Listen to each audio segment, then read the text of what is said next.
Exodus chapter 38. They built the altar of burnt offering of acacia wood, 3 cubits high. It was square, 5 cubits long and 5 cubits wide. They made a horn at each of the 4 corners, so that the horns and the altar were of one piece, and they overlaid the altar with bronze. They made all its utensils of bronze, its pots, shovels, sprinkling bowls, meat forks, and fire pans. They made a grating for the altar, a bronze network to be under its ledge halfway up the altar. They cast bronze rings to hold the poles for the 4 corners of the bronze grating. They made the poles of acacia wood and overlaid them with bronze. They inserted the poles into the rings so they would be on the sides of the altar for carrying it. They made it hollow out of boards. They made the bronze basin and its bronze stand from the mirrors of the women who served at the entrance to the tent of meeting. Next, they made the courtyard. The south side was 100 cubits long and had curtains of finely twisted linen with 20 posts and 20 bronze bases, and with silver hooks and bands on the posts. The north side was also 100 cubits long and had 20 posts and 20 bronze bases, with silver hooks and bands on the posts. The west end was 50 cubits wide and had curtains with 10 posts and 10 bases, with silver hooks and bands on the posts. The east end, towards the sunrise, was also 50 cubits wide. Curtains 15 cubits long were on one side of the entrance, with 3 posts and 3 bases, and curtains 15 cubits long were on the other side of the entrance to the courtyard, with 3 posts and 3 bases.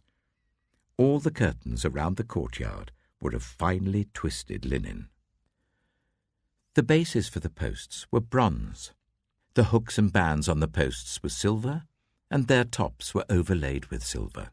So all the posts of the courtyard had silver bands.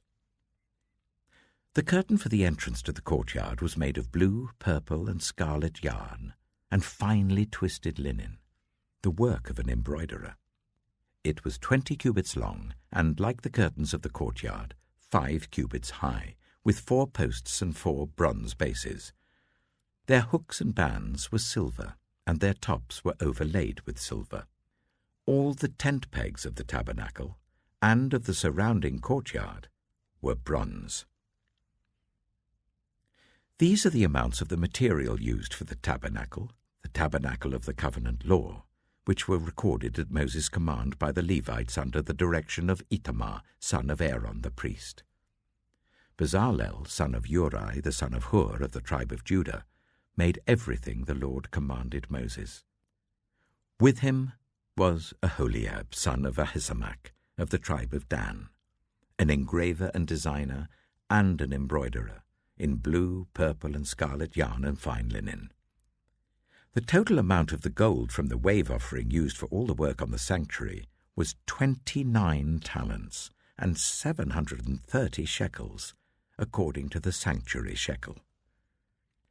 The silver obtained from those of the community who were counted in the census was 100 talents and 1,775 shekels, according to the sanctuary shekel. 1 beker per person, that is half a shekel, according to the sanctuary shekel, from everyone who had crossed over to those counted 20 years old or more, a total of 603,550 men. The 100 talents of silver were used to cast the bases for the sanctuary and for the curtain. 100 bases from the 100 talents, 1 talent for each base. They used the 1,775 shekels to make the hooks for the posts, to overlay the tops of the posts, and to make their bands. The bronze from the wave offering was 70 talents and 2,400 shekels. They used it to make the bases for the entrance to the tent of meeting, the bronze altar with its bronze grating and all its utensils, the bases for the surrounding courtyard and those for its entrance, and all the tent pegs for the tabernacle and those for the surrounding courtyard.